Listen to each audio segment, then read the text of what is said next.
kummardades ja ärge pahandage mind oma kätetööga. Ja siia juurde on valitud Hebra kirja 12. peatüki algusest: pange maha kõik koormav ja patt, mis hõlpsasti takerdab meid, ja jookskem püsivusega meile määratud võidujooksu. Vaadakem üles Jeesusele, usu alustajale ja täidesaatjale. Me tõuseme palveks. Armas taevane Isa, me täname sind, et sa oled meid oma riigi keskele kutsunud, oma riigi töösse rakendanud. Puhasta meid patust, anna andeks meie eksimused. Ära saada meid hukka meie süü pärast, vaid päästa meid oma armsa poja Jeesuse Kristuse läbi ja aita meil täita neid ülesandeid, mis meie peale on pandud. Õnnista selleks lauluraamatu ettevalmistustöid, konverentsipäeva täna, igat ettekandjat, et me võiksime igas ettekandes vaadata sinu peale. Aamen.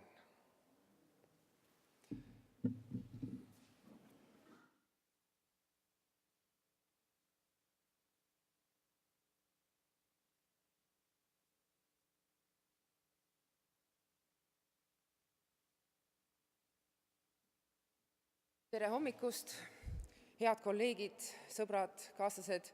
Tulge palun ettepoole. Ma garanteerin teile, et te näete ja kuulete palju paremini kui kuskilt tagant. Minu nimi on Kristel Neitsov Mauer, ma olen üks nendest kahepaiksetest, olen teoloog ja kirikumuusik ja mul on au modelleerida seda meie esimest ettekannete vooru. Ja meie esimeseks ettekandjaks, kuna me tegeleme selles voorus õpetuslike küsimustega, siis esimeseks ettekandjaks on kohe selle ala, ma ütleksin, raskekaallane, kes on Usuteaduse Instituudi süstemaatilise teoloogia professor ja on ka religioonifilosoof, EKN-i teoloogiakomisjoni toimkonnas liige olnud ja räägib meile täna nendest väljakutsetest, mida dogmaatika meile lauluraamatus esitab. Mul on suur au paluda siia Toomas Andreas Põder.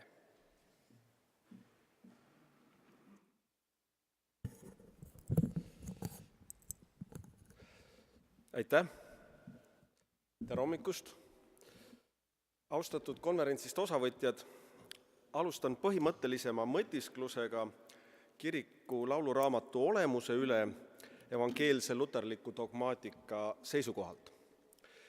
Nõnda visandatud horisondil sõnastan mõned konkreetsed väljakutsed, mille ees me lauluraamatut koostades seisame. Seda teen lõpetuseks. Lühike vastus küsimusele, miks on kiriku lauluraamatu koostamisel oluline arvestada teoloogiaga, on lihtne. Tegemist on väga olulise ettevõtmisega kiriku elus.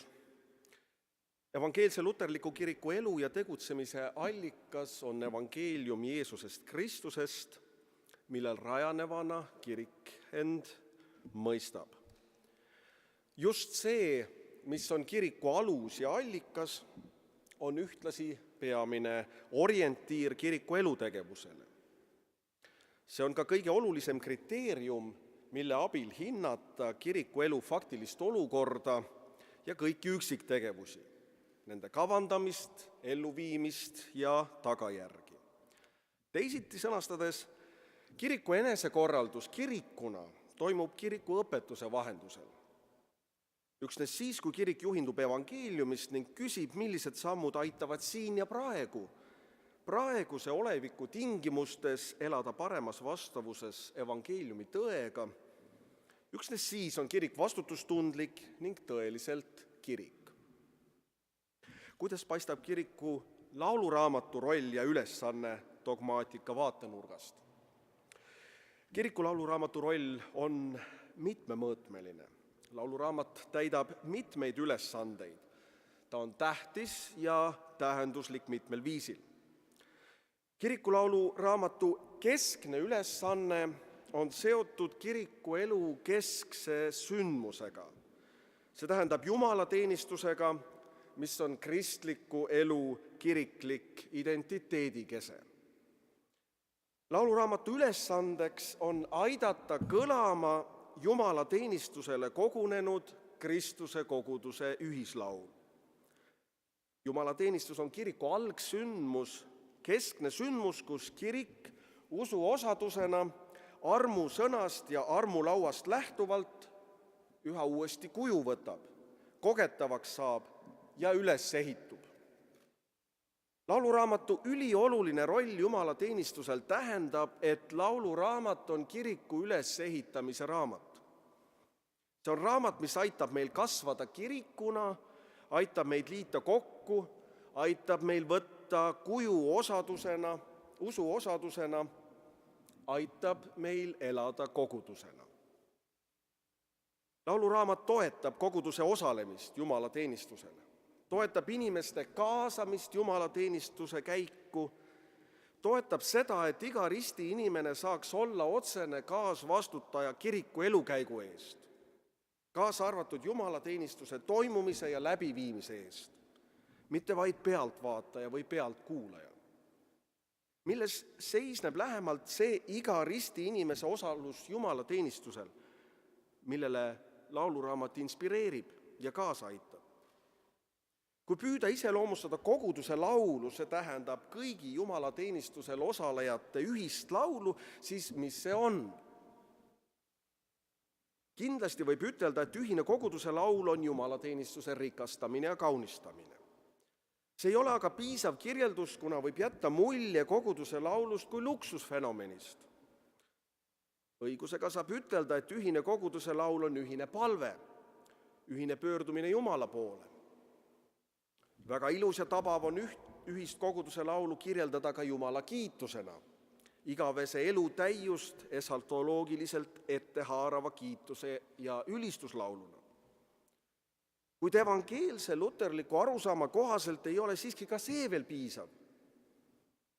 Väljendamaks asjaolu, miks on jumalateenistusele kogunenud koguduse ühine laul niivõrd oluline ja millises süvatähenduses on lauluraamat kiriku ülesehitamise, kristlik-kirikliku identiteedi kujunemise, kujundamise ja uuenemise raamat. Siis ühine koguduse laul rikastab ja ilmestab jumalateenistust, on palve, kiitus ja ülistus. Lauluraamat aitab neid rolle täita ja on seetõttu väga oluline. Kõige tähtsam ühise koguduse laulu juures on see, et tegemist on evangeeliumi kuulutamise erilise vormiga. Evangeeliumi kuulutamine on aga seotud Jumala ligituleku ja kohalolu tõotusega. Niivõrd, kui koguduse laul on osalemise moodus rõõmusõnumi kuulutamises, on sellega seotud ka Jumala ligiolu tõotus. Tõotus, et tema tuleb meie juurde, kingib ja jagab end meile. Teisiti ta äratab ja kinnitab meie usku, uuendab meie elu. Seega kiriku laul on inimeste pöördumine palve ja kiitusega Jumala poole, kuid kiriku laulu kaudu pöördub Jumal ka inimeste poole. Just asjaolu, et koguduse ühise laulu kaudu hakkab kõlama evangeelium, see tähendab, Kristus ise on kohal ja kogetav. Just see asjaolu kannab kirikulaulu kõiki teisi rolle ja tähendusmõõtmeid. Ma kordan, kirikulaul vahendab inimeste palvet ja kiitust, kuid usutunnistuse ja evangeeliumi kuulutusena vahendab kirikulaul ka Kristust ennast. Kristuse kohalolu ja enesejagamine on aga see, mis ehitab kirikut. Seda kirikut ja kogudust, kes ka Jumala poole laulutes pöördub tema eest pattu tunnistades, teda suurte tegude eest tänades ja ülistades, teda kõiges hädas appi hüüdes. Nõnda ei ole kirikulaul üksnes laul, mille kaudu väljendame oma taotlusi ja pühendumist, oma mõtteid, kogemusi ja tundeid, vaid see on ka laul, mille kaudu Kristus ise, kolmainu Jumal, kingib ennast, uuendades ja kujundades nii ümber meie südame ja elu. Ühine koguduse laul ja teisedki jumalateenistusel tegusalt osalemise viisid, mida lauluraamat koos oma ülejäänud sisuga toetab, laseb kogeda esiteks seda, kuidas jumalateenistuse subjektiks ehk tegevuse kandjaks ei ole mitte vaimulik üksinda, vaid kogu ristirahvas, kirik tervikuna. Teiseks laseb ühine koguduse laul aga kogeda ka seda, ja just siin asub nii kiriku jumalateenistuse kui kiriku lauluraamatu tõe kriteerium, et jumalateenistus ei ole mitte üksnes dialoogiline sündmus inimeste vahel, kus vastastikku lauldakse, kõneletakse, kuulatakse ja viiakse läbi teatud toiminguid, vaid et tegemist on inimeste ja Jumala avaliku ühise suhtlussündmusega, mille lätteks ja aluseks on kolmainu Jumala osadustahe. Jumalateenistusel on kohal ja tegutseb Jumal ise. Jumalateenistus on sündmus, mis toimub Isa, Poja ja Püha Vaimu nimel ja väes. Ma ütlesin, et kiriku lauluraamatu keskne ülesanne on aidata kõlada koguduse ühislaulul. Samuti ütlesin, et kirikulaul on esmaselt evangeeliumi kuulutusmuusikas, seega võrreldav ja võrdväärne näiteks jutlusega. Nii on selge, et kirikulaulu tuleb esmalt vaadelda tekstilis-muusikalise tervikuna. Ühtlasi on aga kirikulaule koondaval lauluraamatul väga tähtis roll usulise kirjandusena. See tähendab mitte ainult lauldud, vaid ka loetava tekstina. Paralleeli võib tuua näidenditega, mille nii-öelda algne koht on teatrietendus, kuid mida loetakse ka kirjandusena. Kirikulaul on usuline luule. Lauluraamat on kiriku usuluule kogu. See osutab ühelt poolt kirikulaulu teksti sisulisele esmasusele. Teisalt aga ei ole kirikulaulu kõlamine ja õnnestumine lauluna võimalik ilma muusikata. Vahel on iseloomustatud kirikulaulu tarbetekstina, millel puudub kunstiline väärtus. Ilmselt võib keegi samas vaimus ütelda, et muusikaliselt on tegemist tarbekaubaga, millel puudub kunstiline väärtus. Selline kirjeldus võib iseloomustada faktilist seisu ühe või teise kirikulauluga ühenduses või isegi ühenduses mingi või suure osaga lauluraamatust. Täiesti ekslik oleks aga pidada sellist kirjeldust kirikulaulu olemuse sõnastuseks. Otse kui kuuluks kirikulaulu juurde tarvilikult teksti ja viisi kunstiline küündimatus. Meie kirikulaulu osatine sõnastuslik ja muusikaline küündimatus võib küll olla hetkeseis ja tõsiasi, kuid uue lauluraamatu eesmärgiks ja ideaaliks peaks kindlasti olema kasvatada usulaulude osakaalu, mis oleksid õnnestunult nii sisuliselt kui vormiliselt, mis kõnetaksid ka luule ja muusikana. Kunstiline väärtus ei pea tähendama keerukust ja elitaarsust. Lihtsus ja lauldavus ei pea välistama esteetilist elamust. Tõepoolest, usukogemus ja usukeel on väga lähedalt, suisa lahutamatult seotud poeetilise ja muusikalise keele ning nende õnnestunud kasutamisega. Dogmaatika vaatenurgast peatun pisut lähemalt kirikulaulu ja lauluraamatu sisul. Nagu öeldud, on kirikulaulul ja muusikal mitmesuguseid rolle, mis juurduvad evangeeliumi elavas vahendamises. Kirikulaul pakub selleks väga rikkalikult võimalusi. Seetõttu on kirikulaulu puhul kohane rõhutada, et kirikulaul ja lauluraamat on läbivalt hingehoiu instrument. Lauluraamat on nii inimesele üksikult kui kogudusele lohutuse ja tröösti raamat, sest ta tõotab usku, lootust ja armastust. Sealt leiab lohutust ja kinnitust kimbatuses ja katsumustes. Leiab julgustust ja tuge edasiliikumiseks. Oma temaatilise rikkusega aitab kirikulaul erinevates eluolukordades näha uusi võimalusi ja avab tulevikku. Lauluraamat on hingehoiu instrument, olles usus süvenemise ja usus kasvamise, lühidalt usuhariduse raamat. Kirikulaul pakub arvukalt laule, mis sõnalis-muusikaliste tervikutena väljendavad kristliku usu sisu. Samas toetab lauluraamatu kasutamine kirikuaasta kontekstis seda, et kogetavaks saavad põhimomendid Jumala pöördumises inimkonna ja Jumala poole ja loodu poole. Kirikuaasta peamised pühad on seotud Jumala looja eneseilmutusega Jeesuses Kristuses püha vaimu kaudu. Nõnda on usu sisu põhitahkude käsitlemine kirikuaasta ja kirikulaulude vahendusel lõppkokkuvõttes ei millegi muu kui selle käsitlemine, kuidas usk on saanud ja saab jätkuvalt alguse. Usalduse sünd Jumala vastu, veendumuse kujunemine elust koos Jumalaga on Jumala tegutsemise tulemus, tema kohalolu kingitus. Õnnestunud kirikulaulud aitavad leida tee usuni Jumalasse, aitavad kohtuda Kristusega, avastada tegelikkust kolmainu Jumala tegelikkusena, kogeda maailma ja iseenda elu Jumala kohalolu valguses. Usutõed on südant valgustavad tõed. Neid kõlada laskev laul on vabastav, lepitava väega laul, eluhorisonti ja võimaluste ruumi avardav laul. Südant, see tähendab ellu suhtumist ja eluhoiakut kujundav laul. Kiriku lauluraamat hingehoiu ja usuhariduse raamatuna on raamat, mis ka aitab elus orienteeruda. Aitab teravdada taju ja pilku elusituatsioonide hindamiseks, leida orientiiri valikute tegemisel, julgust eluotsuste langetamisel.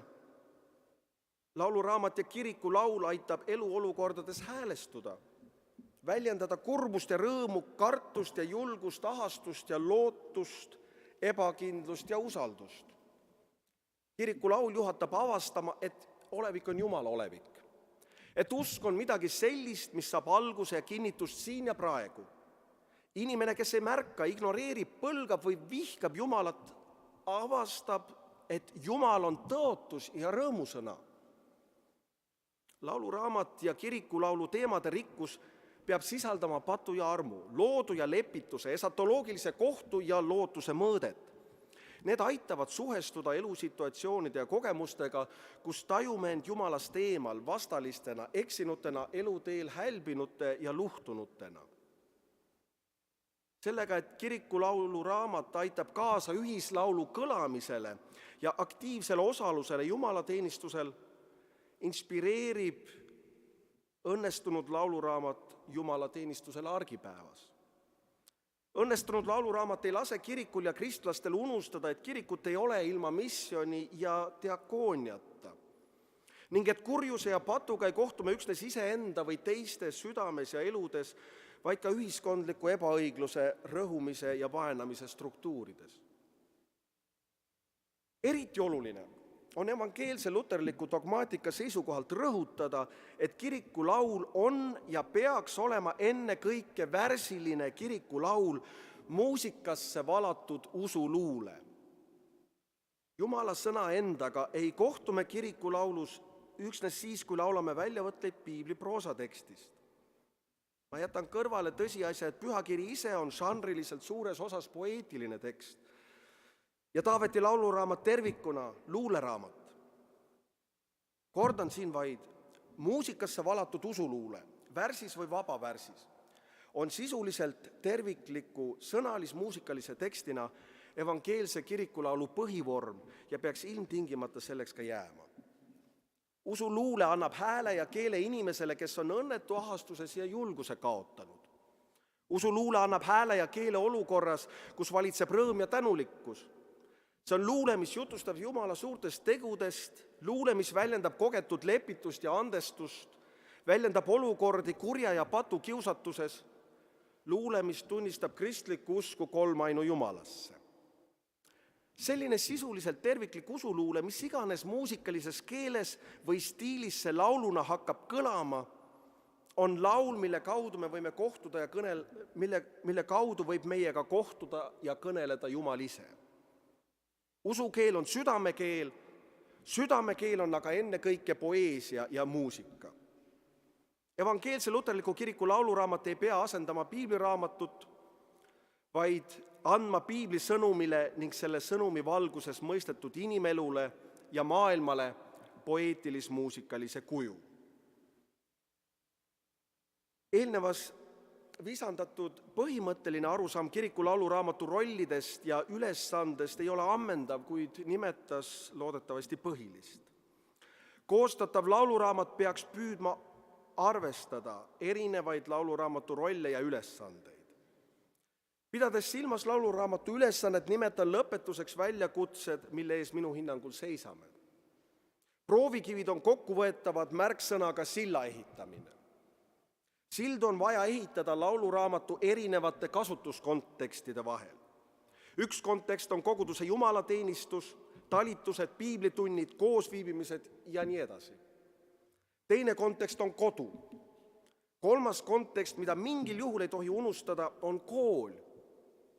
Pühapäevakool, noortetöö ja leeritöö, kristlik üldhariduskool ja nii edasi. Kirikulauluraamat peaks olema koostatud nii, et seda saaks harjutada kasutama peale kasvav põlvkond, lapsed ja noored. Kindlasti võiks lauluraamat püüda olla ka üldisemalt kultuuritekst. Usukultuur on kultuuri osa. Kiriku lauluraamat on elatud usukultuuri suursaavutus. Kui lauluraamat resoneerub ühiskonna erinevates seostes, siis ei tähenda see, et lauluraamat on väljunud kiriku piiridest, vaid seda, et kirik võtab kuju kontekstides, mis tunduvad võib-olla harjumatud. See on vajalik. Me peame lauluraamatut koostades võtma tõsiselt, et oleme kirik, mis tegutseb kristlike enesestmõistetavuste ja traditsioonide katkemise olukorras. Meie olukorras on vajalik kõrgendatud tundlikkus niinimetatud eemalseisjate suhtes, nende suhtes, kellel puudub kokkupuude kirikuga. Mul ei ole täpset statistikat, kuid meie kiriku kokkupuude noorte ja lastega toimub vist veel vaid mõne protsendi osas. Kuidas ehitada silda, kuidas leida lauluvara, mis aitab kaasata, kuidas kujundada jumalateenistuselu ja muusikat nii, et lapsed ja noored oleksid kõnetatud kaasahaaravas ja arusaadavas keeles nii sisu kui sõna ja muusikavormi poolest ning võiksid kogeda jumalateenistusel Kristuse külalislahkust. Lauluraamat peaks ehitama silda varasemate põlvkondadega meie kohalikus luterlikus traditsioonis. Evangeelne luterlik kirik on olnud mitmekeelne kirik. Ka tänapäeval ei ole evangeelne luterlik kirik Eestis ühekeelne. Saksakeelne kirikulaul kuulub meie oma traditsiooni. Luterliku kirikulaulu kullavara või tuumiklaulud peaksid kindlasti moodustama osa meie kiriku lauluvarast. Väga soovitaksin aga püüda saada originaalide põhjal kunstiliselt kvaliteetseid uustõlkeid või vähemalt töödelda tõlkeid luuleanniga inimeste toel kaasaegsemasse keelde.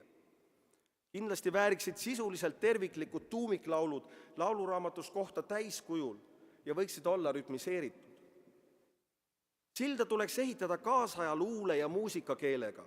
See on ülioluline, sest aitab ehitada sildu erinevate kontekstide ja peale kasvava põlvkonnaga.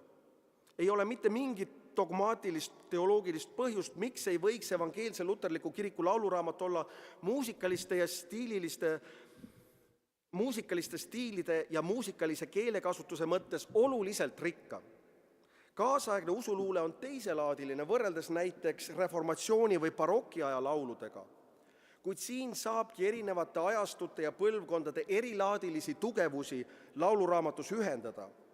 Igal juhul oleks uute luulde lauluraamatusse vaja juurde kvaliteetset, uuemat ja kaasaegset kirikulaulu nii sõnas kui muusikas.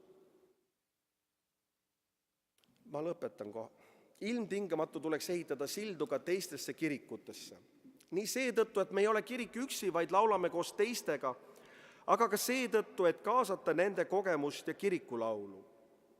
Siin oleks õige vaadata ennekõike kirikuosaduste poole, kirikuosatuste lauluvara poole, mille osa on meie kirik.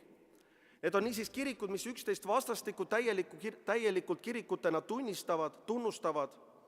Ka kiriku lauluraamatus võiks peegelduda, et oleme osa luterlikust maailmaliidust, Porvoo osadusest ja evangeelsete kirikute osadusest Euroopas.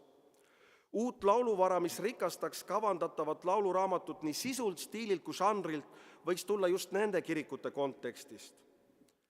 Kuid lisaks on õige heita pilk kirikute lauluvarra ka teiste kirikute lauluvarra, nii uude kui vanemasse, õigeusu kirik, katoliku kirik, vabakirikud, nelipühi kirik.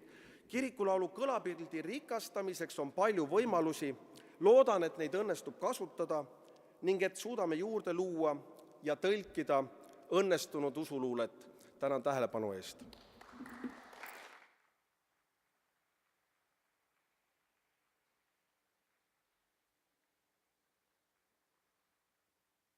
Tänu Toomas Andres Puder selle mõtlema panema ettekande eest. Meie järgmine ettekandja on läbi ja lõhki liturg ja on sellega liturgiaga tegelenud juba varasest noorusest alates, nagu lugeda võib.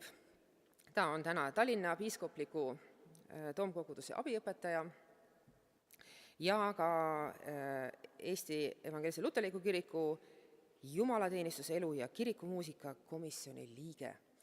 Palun siia härra Joel Siim.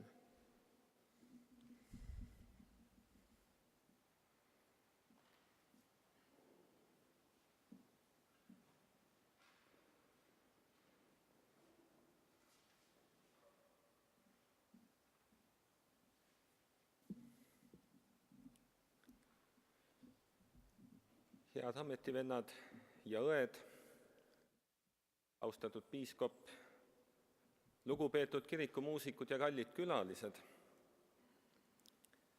Ma olen pisut üllatunud, et mulle tehti ettepanek kõnelda konverentsil, mis puudutab nii olulise teose nagu lauluraamatu koostamist. Ja ma kardan, et ma ei saa anda nõnda süvateoloogilist ettekannet, nagu mu eelkõneleja siin, et järgnev, mida ma räägin, on ennekõike praktiku mõtted. Reformatsioonist alates on jumalateenistuse kord lauluraamatutes või käsi- ja koduraamatutes olnud kättesaadav igale koguduse liikmele, kes lugeda oskab. Kõige esimene siinsele piirkonnale mõeldud luterlik lauluraamat Johannes Priismanni Kurzordnung 1530 liigub oma suurtele eeskujudele, näiteks Spangenbergi või Koichentali kogumikule sarnaselt seal kuskil liturgia ja lauluraamatu piirimaal. See tähendab, lauluraamatu harjumuspärane sisu, koraalid, need on põimitud liturgiliste laulude ja muude liturgiliste tekstide vahele. Ja julgen ka öelda, et sarnane on veel ka Stahli lauluraamatu lahendus. Need kõige olulisemad liturgia osad, litaania, kollektad, armulaua kiituspalved, seadmissõnad, issanda palve, need paiknevad lauluraamatus söögilaulude ja palvelaulude vahel. Siinkohal on huvitav märkida, et Toomas Siitani sõnul on armulaua tekstide näol Stahli lauluraamatus tegemist vanimate lauldavate eestikeelsete liturgiliste tekstidega. Meloodiad järgivad veel saksakeelses kultuuriruumis kasutusel olnud nõnda nimetatud germaani koraali dialekti mudeleid. Need vahetatakse Rooma koraali dialektist pärinevate vastu välja peale seda, kui Eesti ja Liivimaa läks Rootsi võimu alla. Seejuures trükib 1699. aasta käsiraamat armulaua tekstide juurde üksnes noodijoonestiku, mis annab võimaluse arvata, et iga vaimulik võis teksti kohale kirjutada just selle meloodia, mis tema kihelkonnas või tema koguduses oli kasutusel. Liturgilised tekstid ja jumalateenistuse kord on ka nooremate lauluraamatute lahutamatu koostisosa ja kiriku laulu- ja palveraamat oli seejuures esimene, mis tõi iga koguduse liikme käsutusse nootidega varustatud liturgia. Kuigi varem eraalgatuse korras oli näiteks Tallinna Jaani kogudus lasknud trükkida nootidega jumalateenistuse korra. Seetõttu ei olegi küsimus täna selles, kas ka uus loodav lauluraamat peaks sisaldama jumalateenistuse korda. Küsimus ja uue lauluraamatu väljakutse liturgika vaatenurgast on minu arvates see, milline jumalateenistuse kord peaks selles sisalduma. Minu ettekande pealkiri lauluraamat Punane ja/murd või must lähtubki sellest küsimusest, olles inspiratsiooni saanud praegu kehtiva 2 jumalateenistuse käsiraamatu kaante värvist. Ehk siis, kas lauluraamatusse tuleks võtta jumalateenistuse käsiraamatu või agenda materjal. Head sõbrad, 90ndate alguses uue hoo sisse saanud liturgiline uuendus on tänaseks jõudnud olulises osas teatud eesmärgile. Ilmunud on 4-köiteline jumalateenistuste käsiraamat, jumalateenistuse juhend, hulk noodimaterjale. Trükistest välja jäänud materjalid on saadaval elektroonilisel kujul intranetis, aga siiski ei saanud käsiraamat vaimulike konverentsil nõutavat häälte hulka, mistõttu piiskoplik nõukogu otsustas 2008. aasta veebruaris kehtestada Eesti evangeelses luterlikus kirikus kehtivate liturgiliste kordade agenda, ilmunud 1951. aastal Uppsalas, kordusväljaanded 1979 ja 1994 ning kiriku käsiraamat, eelnõu valminud 2007. aastal. Põhjusi selleks oli kindlasti terve hulk. Ma tahan meenutada oma kogemusest ühte asjaolu, mis võis olla käsiraamatu suhtes tõrjuva seisukoha kujundamise põhjuseks. Liturgilist uuendust vedas suur hulk entusiaste, kellest paljud tänaseni sel alal on tegevad. Ja ma loodan, et järgnevas ma eksin, kuid omaaegsetest liturgia õppepäevadest, seminaridest ja koolitustest on meelde jäänud pigem see, kuidas erinevaid jumalateenistuse detaile võimalikult mitmekülgselt kujundada, kui see, miks liturgia uuendust üleüldse on tarvis. Ka liturgia ajalugu ei leidnud väga põhjalikku käsitlemist. See on ka arusaadav, ega aega ei ole kunagi liiga palju ja Joosef Jungmanni või Gregory Dixi või Joosef Browni ja teiste liturgikute ja liturgialoolaste teoste või kas või selle saksakeelse kogumiku liturgia lehekülgede arvu saab ju mõõta sadades ja tuhandetes. Ja mulle tundub, et napp liturgiline teadlikkus tekitas trotsi, milleks uuendust üldse vaja on, igaüks oskab ju jumalateenistust pidada. Seega ma leian, et loodava lauluraamatu ees seisab tegelikult 3 erineva mahuga väljakutset. Esiteks, uus lauluraamat sisaldab neid liturgilisi kordi, mis on kasutusel. Küllap vaid Jumal teab, milline liturgia on Eestis kasutusel aastal 2025. Ma tean aga seda, et täna on ELK-s liikmeid, kes sooviksid näha ainuõiguse andmist agendale ja neid, kes sooviksid käsiraamatu kehtestamist ainsa liturgilise korrana.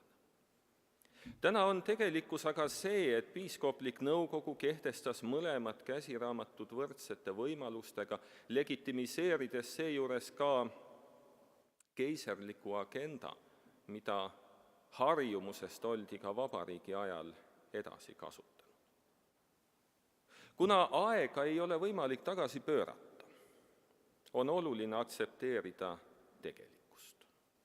Ja selles osas on eeskujuks uus Läti kiriku lauluraamat, mis sisaldab keiserliku agenda ja Läti uue käsiraamatu jumalateenistuse korrad.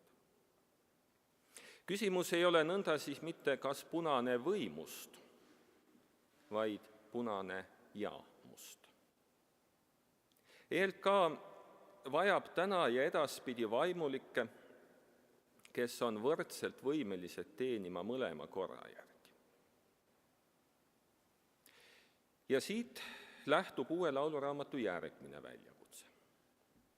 Uus lauluraamat ühtlustab liturgilise praktika.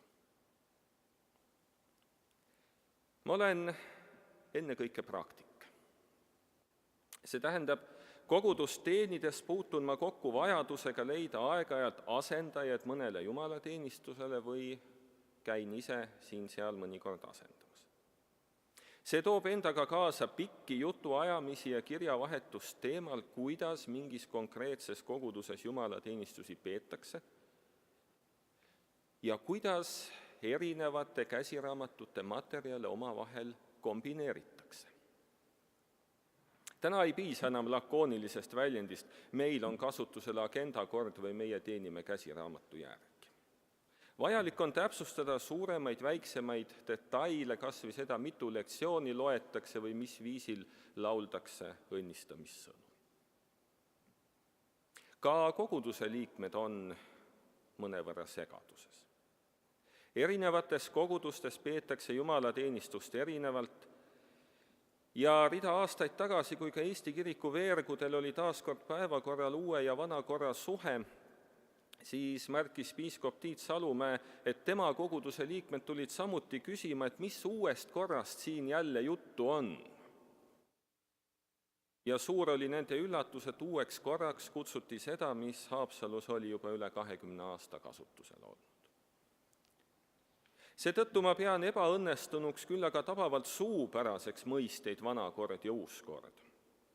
Korrektsem on tänases olukorras kõnelda agenda ja käsiraamatu korrast, eriti arvestades juba korduvalt viidatud piiskopliku nõukogu otsust aastast 2008.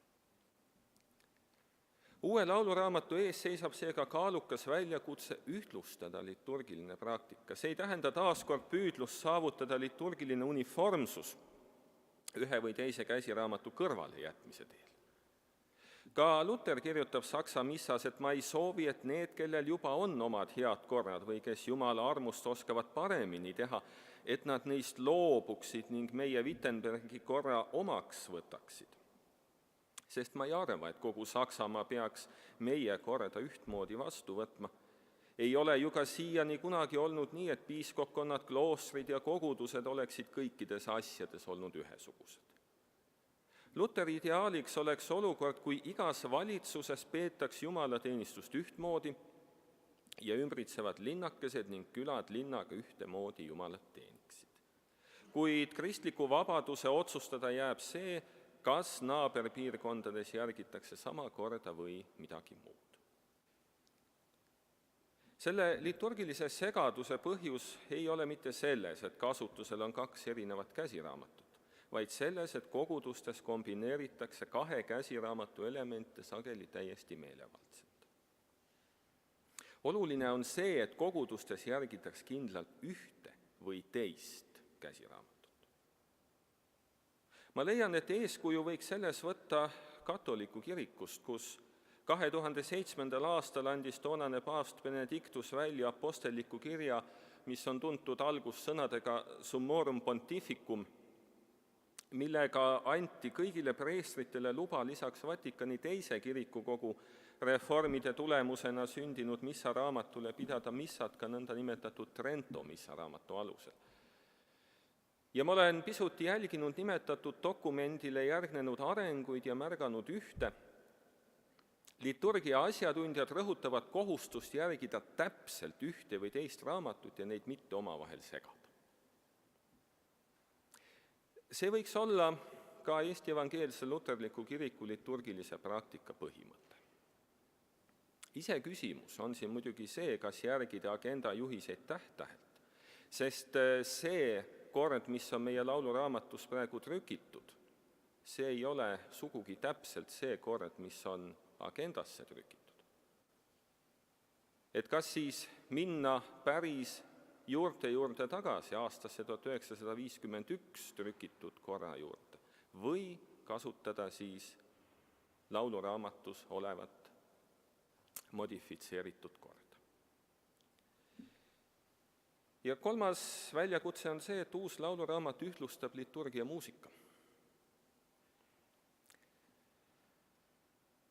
Kui ma paluksin siin ja praegu teil kõigil laulda missast näiteks Sanktust või Agnus Deid, siis ma kuuleksin teatud kriitilistes kohtades suurt kõikumist rütmi osas natukene ka noodi kõrguste osas.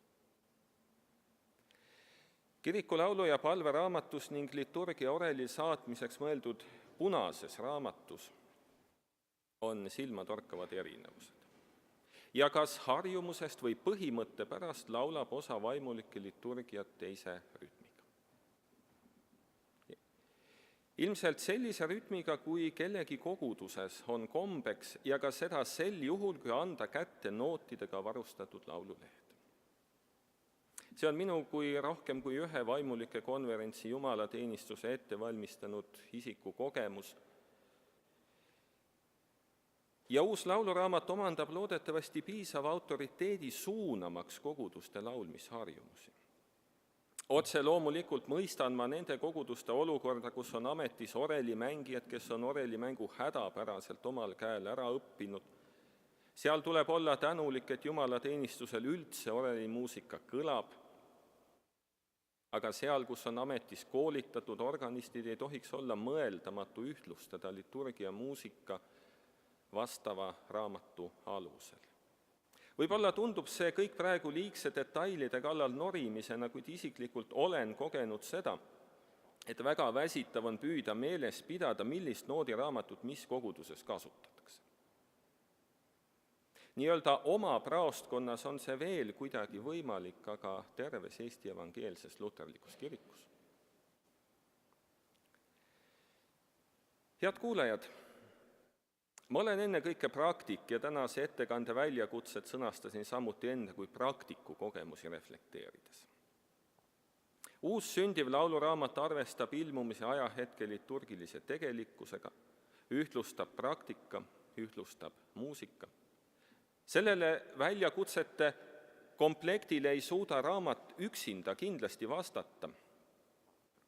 Ja abiks on seejuures vaieldamatult Usuteaduse Instituut, Pastoraalseminar, Kirikumuusika Liit, kirikuvalitsus, teised organisatsioonid ja asutused, mille kutsumus on õpetada ja täiendada nii vaimulikke kui ilmikuid. Aitäh!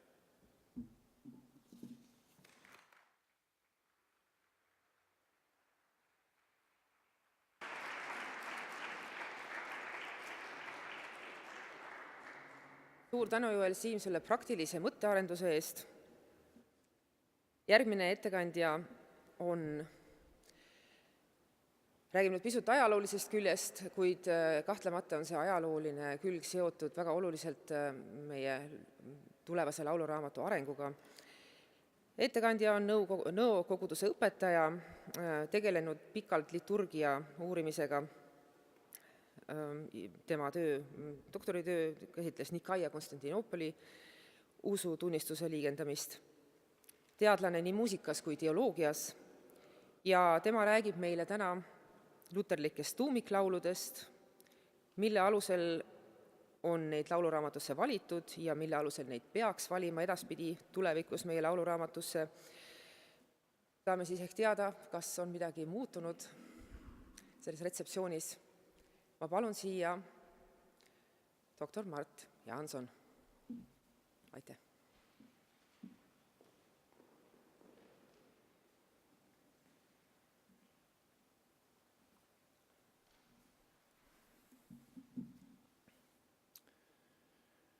Austatud piiskop, austatud sõbrad, kõik külalised. Kõneldes järgnevas ettekandes luterliku kiriklaulu tekstikorpuse kullafondist, ma kasutan järgnevalt lühemat väljendit luterlikud tuumiklaulud, mis on juba eile siin kõlanud ja ka täna. Ja kõigepealt ma vaatlengi seda, mida ma nende all silmas pean.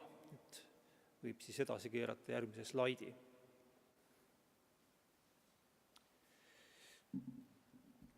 Esiteks, need on eelkõige alates 1524. aastast ehk siis pärast esimese evangeelse lauluraamatu niinimetatud Achtliederbuch või siis 8 lauluraamat ilmumist 1524. aastal Wittenbergis.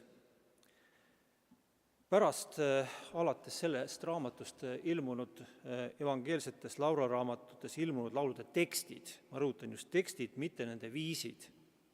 Ja selle piirangu põhjus on väga lihtne, nii on kirikulaulule hõlpsam viidata. Seda ma täpsustan. 16. sajandil oli küll selline olukord, et igale evangeelsele kirikulaulule, kirikulaulu tekstile vastas enamasti rohkem viise kui üks. Aga siis edasi, alates 17. sajandist, hakkas tavaks saama vastupidine olukord. Tekste oli rohkem kui viise. Ja kui ma võrdlesin, seda on ka võimalik igal ühel võrrelda, 19. ja 20. sajandil Eesti alaluterlike lauluraamatute tekste vastavate koraaliraamatutega, alates siis Punšeli koraaliraamatust 1839, siis võib ütelda, et ka Eesti luterlikus lauluvaras on tekste alati olnud rohkem kui viise. Aga alati on ka võimalik ju vastupidine olukord, mida me märkame näiteks ka kirikulaulu- ja palveraamatus. Juba eile toodi näide Kalla kallis isa käsi, see on tuntud ju aptiviisiga ja Topmani viisiga, ja ühele tekstile võib vastata erinev viis ka lausa sajandite lõikes. Ma toon ühe näite. Näiteks kirikulaulu- ja palveraamatu laul number 352, Kui poleks Jumal meiega, selle laulmiseks on antud viis Nüüd ristirahvas laula saa.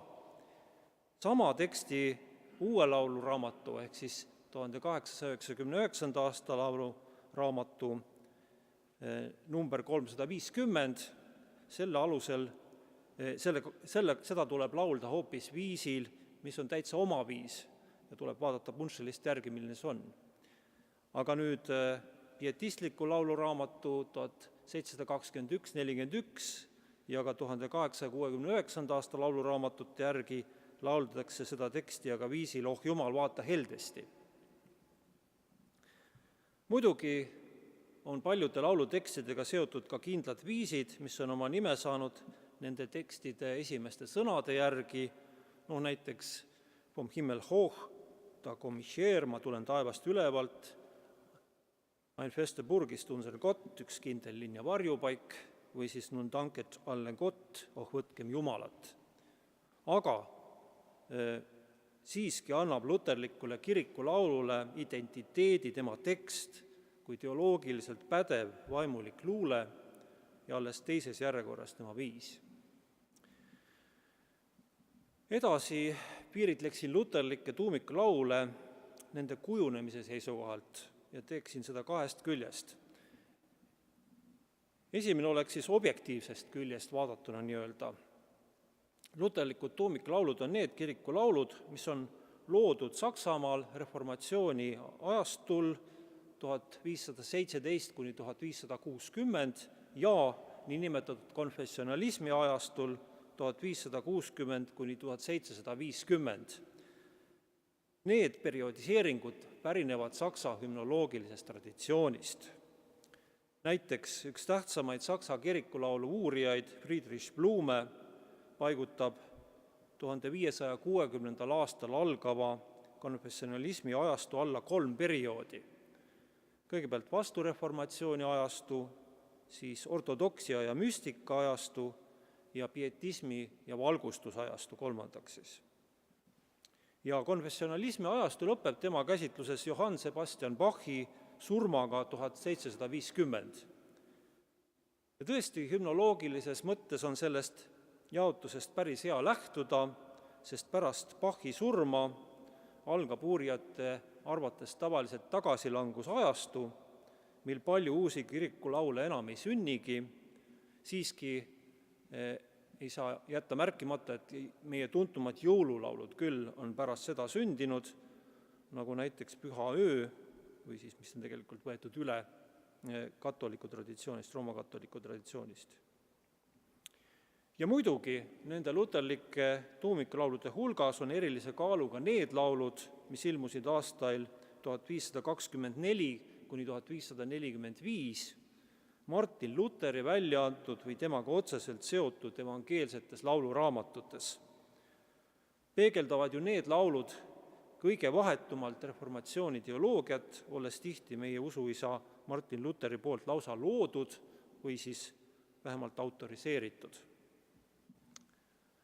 Aga nüüd subjektiivsest küljest vaadatuna on luterlikud tuumiklaulud need kirikulaulud, mille on saksa luterlike tuumiklaulude hulgast Eesti ala lauluraamatute jaoks välja valinud nende lauluraamatute teoloogiliselt pädevad väljaandjad, sealhulgas lauluraamatu komisjonid. Ja millised on need Eesti ala lauluraamatud, mida ma siin silmas pean? Ja nüüd ma palun järgmine slaid. Need lauluraamat on ka antud konverentsi teeside juures, aga ma loetlen nad siiski ära. Kõigepealt palju nimetatud 1637. aasta Heinrich Stahli käsi- ja koduraamatu teine osa, 1656. aasta Neuestnisches Gesangbuch, ka selle kordustrükid 1673 ja 1693. Sellest oli eile põhjalikult juttu Kristiina Rossi ettekandes. Siis 1685 ilmunud Vastne Tartu maakeele lauluraamat, ka selle kordustrükk 1690. 1721. aastal ilmunud Eesti maakeele lauluraamat, ka selle kolmas trükk 1727. 1741. aastal ilmunud Mõned kaunid vaimulikud laulud, 1869 ilmunud Eesti maarahva lauluraamat, 1899 ilmunud uus lauluraamat ja 1991 ilmunud kiriku laulu- ja palveraamat. No kõik need lauluraamatud on ju välja antud asjatundjate, peamiselt vaimulike poolt, kes on arusaadavalt teoloogiliselt haritud. Miks on see oluline? Me oleme sellel konverentsil kõnelnud sellest, et me elame ajal, mil konfessionaalsed erinevused, eriti meie väikses Eestis, ei oma enam sellist tähendust, näiteks nagu 100 aastat tagasi või isegi 30 aastat tagasi, ja kindlasti on see mõnes mõttes ka tõsi, aga samas on selge, et luterliku kiriku õpetusalused pole 500 aasta jooksul ikkagi põhijoontes muutunud. Kui luterlus soovib ennast eristada teistest konfessioonidest ja kirik, kes nimetab ennast luterlikuks, on selle eelduse paratamatult ju võtnud, siis ongi tal tarvis omada mingeid muutumatuid teoloogilisi põhitunnuseid. Nüüd ma paluksin järgmise slaidi. No loomulikult on luterliku teoloogia aluseks piibel, aga piibli tõlgendamine toimub luterlike usutunnistuskirjade alusel, mis on siis justkui luterluse teoreetiline filter ja luterluse praktiline väljund on ühest küljest jutlus ja teisest küljest kirikulaulud. Mõlemaid ju kasutatakse jumalateenistuselus ja koguduselus pidevalt. Ja sellepärast on alati tarvis, et lauluraamatu koostajad oleksid asjatundjad piibli kui ka luterlike usutunnistuskirjade alal, ja nii on see läbi Eesti lauluraamatu ajalooga alati olnud. Niisiis võtan kokku oma ettekande esimese poole. Luterlikud tuumiklaulud on Eesti ala luterliku kiriku jaoks esiteks kirikulaulu tekstid, teiseks umbes 2,5 reformatsioonijärgse sajandi saksa laulud ja kolmandaks need laulud, mis on nende laulude hulgast välja valinud luterlikud teoloogid. Edasi, minu ettekande aluseks on tegelikult eelnimetatud lauluraamatute võrdlev analüüs. Ja siinkohal ma tahan väga suure tänu ütelda keeleteadlasele proua Kristiina Rossile, kes andis minu käsutusse 2014. aastal koostatud elektroonilise registri.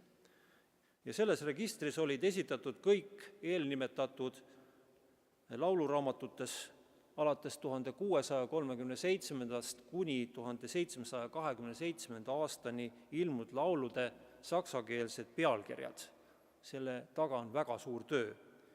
ja minul neid tarvitses ainult võrrelda hilisemates lauluraamatutes sisalduvate lauludega ja samuti andis proua Ross minu kätte mõned vanemate lauluraamatute digikoopiad, mis mul puudu olid. Aga nende aastal 1637 kuni 1991 ilmunud lauludega ma olen võrrelnud ka mõningaid erikäsitlusi ja nüüd ma palun järgmise slaidi. Neist üks omapärasemaid on meie luterliku kiriku ajaloos Tartu Ülikooli süstemaatilise teoloogia professori Alexander von Oettingeni koostatud ja aastatel 1861 kuni 1914 16 trükki vastu pidanud kiriklike tuumiklaulude kogumik, Sammlung kirchlicher Kernlieder. Seal leiduvad ka viisid ja eile ja ma arvan ka täna on nendest juttu olnud või tuleb juttu, milles Oettingen püüab Friedrich Brenneri koraaliraamatu abil, millest ka eile oli professor Siitani ettekandes juttu, ta püüab juurutada rütmiseeritud koraali tüüpi, aga praegu ei ole minu jaoks see nii oluline. Minul oli huvitav vaadata, milliseid laule peab 19. sajandi teisel poolel uusluterluse ajajärgul tuumiklauludeks üks tugevamaid baltisaksa teolooge ja ma kasutasin tema 1872. aasta väljaannet, see on 3. trükk. Seal on 272 laulu. Nüüd ma palun järgmise slaidi. Peale Oettingeni käsitluse ma olen võrrelnud nende lauluraamatute laule ka 2018. aastal lauluraamatu komisjoni poolt läbi viidud niinimetatud spetsialistide kvantitatiivuuringu nimistuga ja seal on koraalitekstide eelistusi küsitud. Seal küsitluses ei olnud küll kõik teoloogiaharidusega inimesed, olid kirikumuusikud ka, aga ma arvan siiski, et seda võib lugeda luterlikus kirikumuusikas pädevate inimeste valikuks. Ja kolmandaks, ma võrdlesin neid lauluraamatuid ka siinse Tartu Pauluse koguduse peaorganisti Anna Humala koostatud koraaliviiside nimistuga, kuhu ta on paigutanud sellised koraaliviisid, mille alusel on komponeeritud kõrge kvaliteediga temaatilist orelirepertuaari. Ma küll alguses ütlesin, et luterlikeks tuumiklauludeks pean ma tekste, aga siiski selline mitte tekstipõhine lähenemine andis mulle sel juhul aimu, millised laulud tuumiklaulude hulgas on lisaks võimendatud ka just selle tekstiga kinnistunud viisiga. Ja nüüd ma palun järgmise slaidi. Uuring näitab, et Eesti alal ajavahemikus 1637 kuni 91 välja antud lauluraamatute tuumiklaulud võib jagada 3 rühma. Kõigepealt esiteks need, mis on avaldatud kõigis vaatlusalustes lauluraamatutes alates 1637. aastast. Ja lisaks erinevad, välja arvatud mõned erandid, lisaks esinevad, välja arvatud mõned erandid, Oettingeni kogumikus ning kvantitatiivuuringu ja Anna Humala nimistutes. Ja järelikult need kujutavad endast põhiliselt reformatsiooni ja vastureformatsiooni ajal loodud laule. Nende hulgas on ka mitu Martin Lutheri laulu.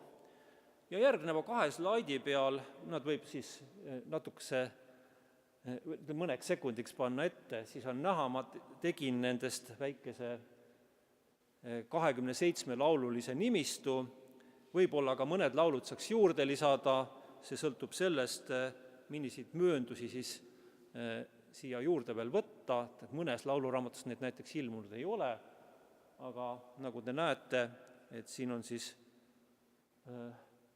tuttavate nimedega laulud, kui kellegi silm seletab. Ja muidugi tuleb ka öelda, et kiriku laulu- ja palveraamatu viide ei ole täpselt üks ühele selle saksakeelse originaaliga, sest et palju salme on ju puudu, meie kirikulaulu ja palveraamatus, aga põhimõtteliselt on tegu samade lauludega.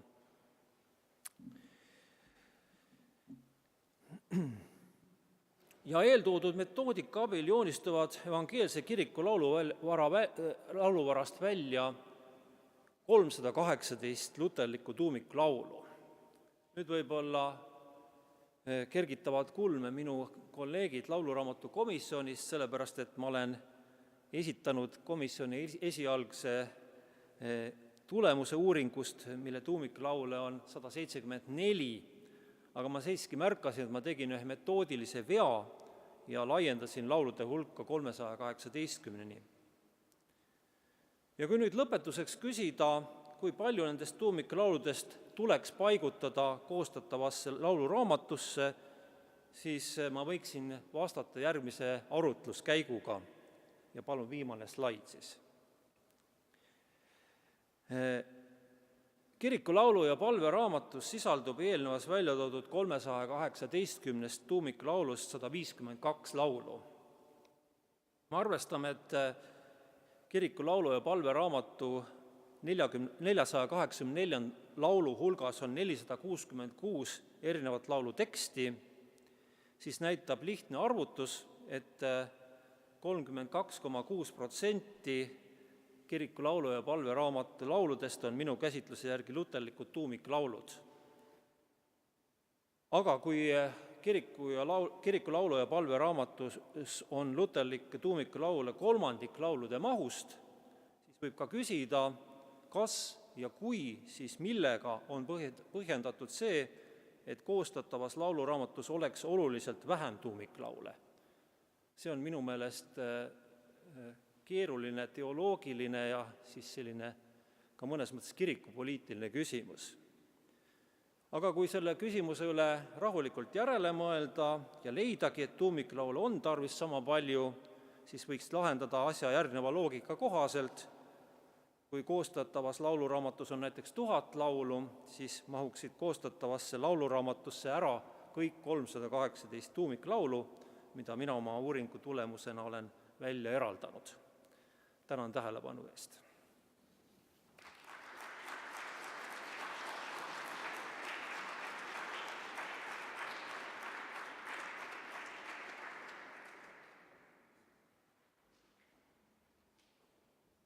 Tänu, Mart Jaanson, selle perspektiivi eest, et meie lauluraamat saab ehk olema 1000-laululine. Järgnevalt on teil võimalik esitada kõikidele eelnevatele ettekandjatele küsimusi. Eerik juba seab lava valmis.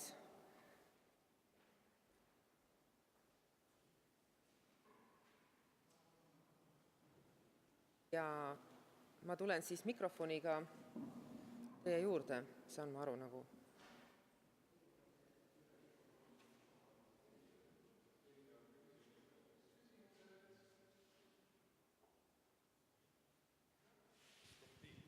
Jah, ikka küsimus. Isegi 2 tegelikult. Milline siis võiks olla jumalateenistuses laulu ja sõna suhe? Sellest sõltub ju väga palju, mida me teeme, kui me ütleme, et teenistusest, mis kestab 1 tund, peaks olema sõnale pühendatud 50 minutit ja 10 minutit jääks või vastupidi, et kuidas teie arvate. Ja teine küsimus on see, millele juba mingil määral ka võimane ettekanne vastas, et milline ikkagi võiks olla siis see lauluraamatu laulude arv.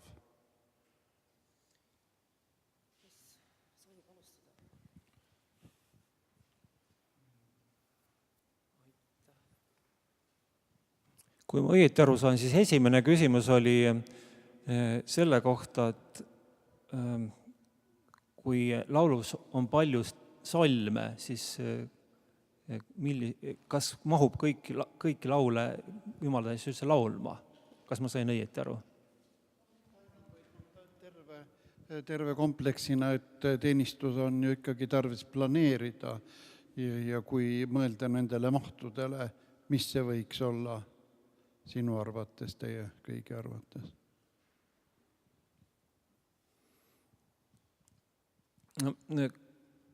Mina näeksin, rääkides luterlikest tuumiklauludest, kus on palju salme, ütleme siis reformatsioonile järgneva 200 aasta jooksul kirjutatud, siis need ikkagi tervikuna võiks olla sõltumalt nüüd valikust, kui palju neid laule sinna lauluraamatusse panna, kõik salmid seal sees, aga jumalateenistus võiks siis kasutada vastavalt vajadusele. Kas laulda terve laul läbi, kui on aega, aga võib ka siis valida sealt mõned salmid välja. Aga nüüd, ütleme, suhet, kui palju sõna jumalateenistusel kasutada, seda ma ei oska praegu küll ütelda. Võib-olla keegi teine aitab. Mina nagu lähtun sellest laulu tekstide mahust oma vastuses praegu.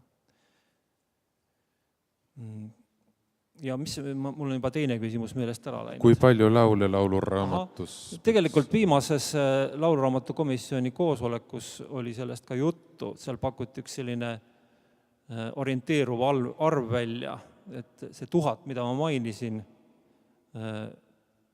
oli ka kõne all. Ja see ei pea tingimata olema ka raamatus võib-olla, seda peale otsustatakse ju, see võib ka digitaalsena olemas olla, aga selline arv tõesti välja käidi lihtsalt provisoorsena. Kas keegi tahaks lisada? Palun küsimusi.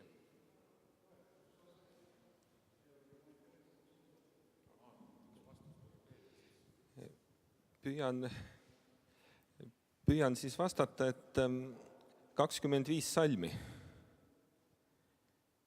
Ehk minu arvates tundub küll täiesti mõistlik koguduse laulu osakaal jumalateenistusest see, mis praegu on, kas 4 või 5 laulu sõltuvalt nüüd kohalikust praktikast, 4-5 salmi, pikad, et kui Luterile mõelda, siis tema ka rõhutab seda, et jumalateenistusel ei tohi olla midagi, mis rahvast koormaks ja lõpuks tüütavaks muutuks. Iseasi tõesti on see, et kas lauluraamatu laulud kõik peavad olema 4-5 salmi pikad, et alati on võimalus valida ja numbritahvli või laululehe alusel salmi valikut kohandada igale jumalateenistusele vastavaks.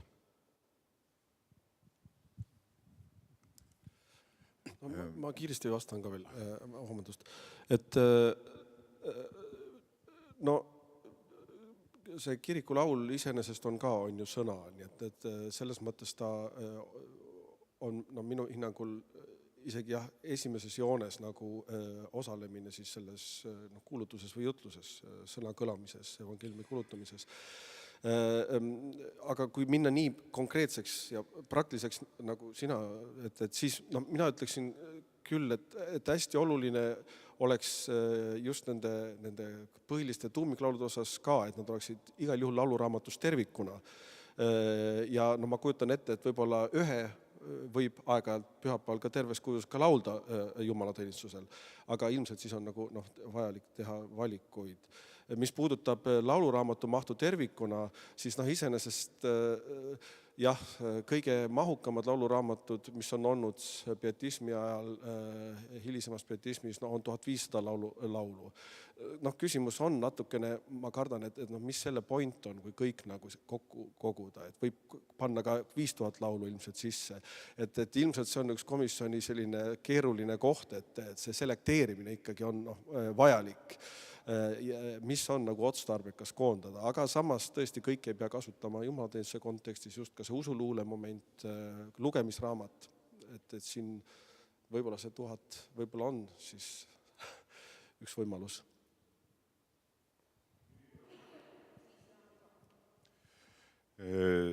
Minu küsimus on seotud sellega, et siin tuli jutuks ka eriti Toomas Andrese ettekandes, et lauluraamat ei ole mitte ainult liturgilises elus otseselt kasutuses, vaid kogu kultuuris. Ja tähendab ka siis, et kuidas tundub, et millised rubriigid on nagu puudu, kui me mõtleme, et lauluraamatut võib kasutada kodus, hooldekodus ja nii edasi, ühesõnaga igal pool. Et kas on sellised rubriigid, mis tänapäevasele inimesele mõeldes ja ajas, kus me elame, on ka täiesti katmata, millised need võiksid olla, kas seda on seal komisjonis arutatud, et seda lauluraamatut tõepoolest saaks rohkem kasutada ka väljaspool jumalateenistuslikku elu?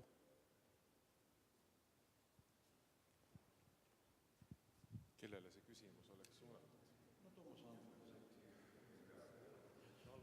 Mina komisjonis ei ole, aga mina arvan, et see on hästi oluline just see proovikivi, et kindlasti on vaja temaatiliselt rikastada. Aga täpsemalt niimoodi paugu pealt on raske ütelda. Lisaksin kindlasti ühe rubriigi, millega on olnud probleeme, täiskasvanu ristimise laulud. Et kui vaadata ristimislaule, mis meil seal on, 5 või 6, palju seal on, Su ette vägev elu looja, me toome lapsukese, aga täiskasvanu ristimise laule ei ole õieti olemas. Ja lauluraamatu komisjoni liikmena ma võin ütelda, et üsna põhjalik eeltöö on tehtud välja selgitamaks meie kiriku liikmete eelistusi, millised rubriigid võiksid olla siis uues lauluraamatus või koostatavas lauluraamatus. On olemas fookusgrupi intervjuud, mis on lauluraamatu komisjoni poolt korraldatud ja mis on analüüsitud ja samuti küsitlused. Ja sellega saab siis ühendada meie varasemate lauluraamatute rubriigid ja olen natuke sellega tegelenud ja näinud, et valik on väga rikkalik, mille hulgast saaks valida teie lugupeetud küsimustikule vastajad ja fookusgrupi intervjuudes osalejad olete väga häid ettepanekuid teinud. Nii et see õige pea saab ka lauluraamatu komisjonis läbi arutatud ja seal on igasuguseid rubriigi ettepanekuid, mida praeguses lauluraamatus ei ole, mis puudutavad näiteks tõesti meie kaasaelu. Üks võib-olla selline imelikuna tundub rubriik, isegi tuleb mulle meelde, et on ka vaja laule abielu lahutuseks näiteks.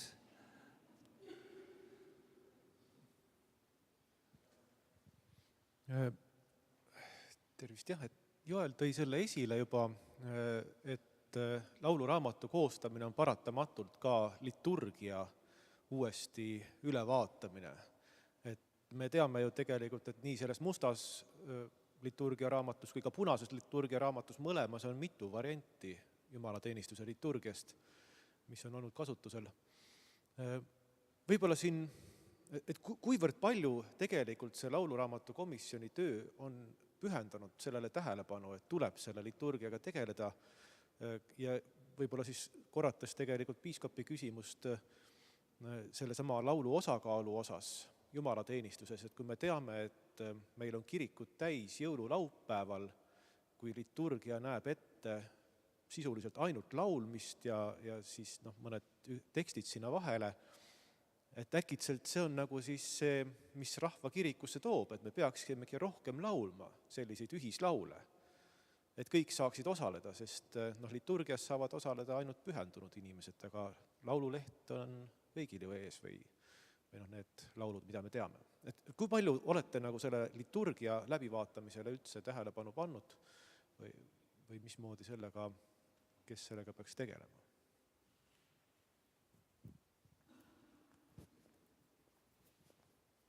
Kuna mina olen meist 3 ainukesena lauluraamatu komisjoni liige, siis ma oskan praegu ütelda hetkeseisu. Tõesti, meil ei ole ka veel ju avaldatud lauluraamatu kontseptsioon kaugeltki mitte ja me oleme eelnevates just sellistes fookusgrupi intervjuudes ja aruteludes rääkinud liturgia lisamise küsimustest. Nii et praegu midagi otsustatud loomulikult ei ole ja kõik on veel lahtine, ma ütleksin siis niimoodi. Siin Joel juba tegi oma ettekandes konkreetse ettepaneku, kuidas teha, aga niisugust ettepanekut me tegelikult päris hääletanud ei olegi. Minu meelest võib-olla Eerik mind oskab parandada, millised liturgilised korrad läheksid meile laulutamise sisse. Ma parandan, lauluraamatu komisjon ei tegele liturgia korra ülevaatamisega. Selleks on teised instantsid. Meie tegeleme lauluraamatu koostamisega ja praeguse seisuga on komisjoni valdav seisukoht, et lauluraamatusse tulevad need korrad, mida kirikus kasutatakse, mis on ametlikult kiriku jumalateenistuse korrad ja neid on praegu 2. Nii et jumalateenistuse kordasid ei ole meil voli ümber vaadata.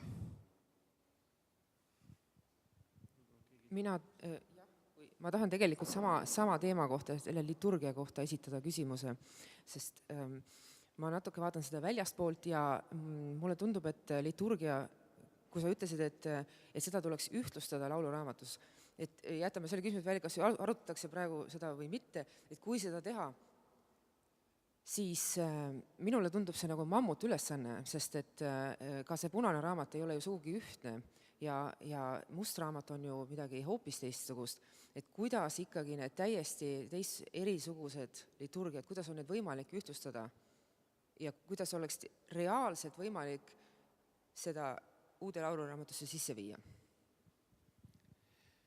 Kui ma kõnelesin praktika ühtlustamisest, siis ma ei pidanud silmas 2 erineva käsiraamatu nii-öelda harmoniseerimist.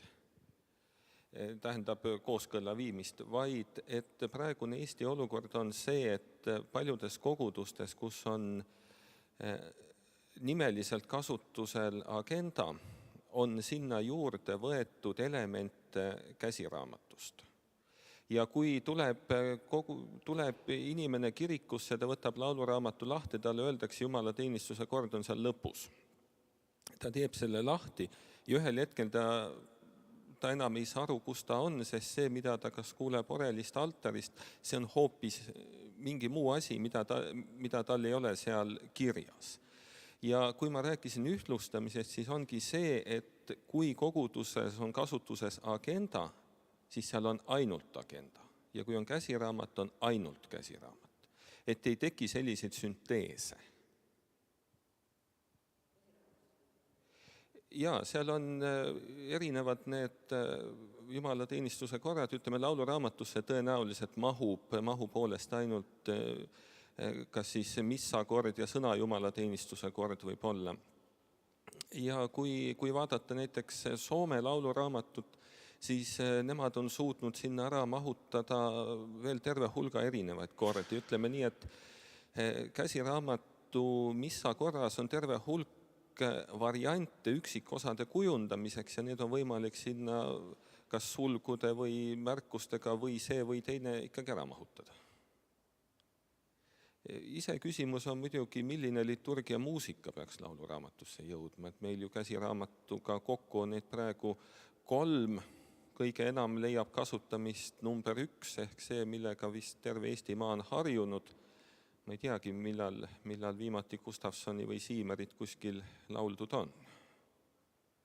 Et ilmselt ka see küsimus tuleb mingil hetkel läbi vaadata.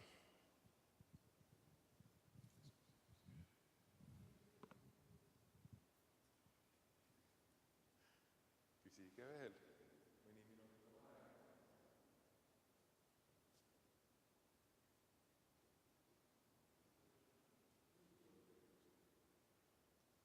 Ei ole rohkem küsimusi.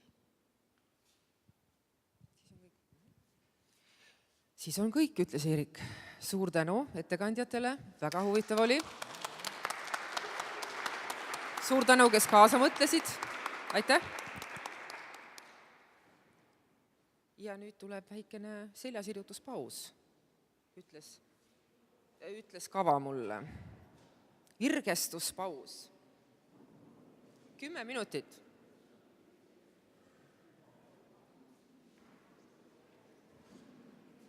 Me kohtume kell 11.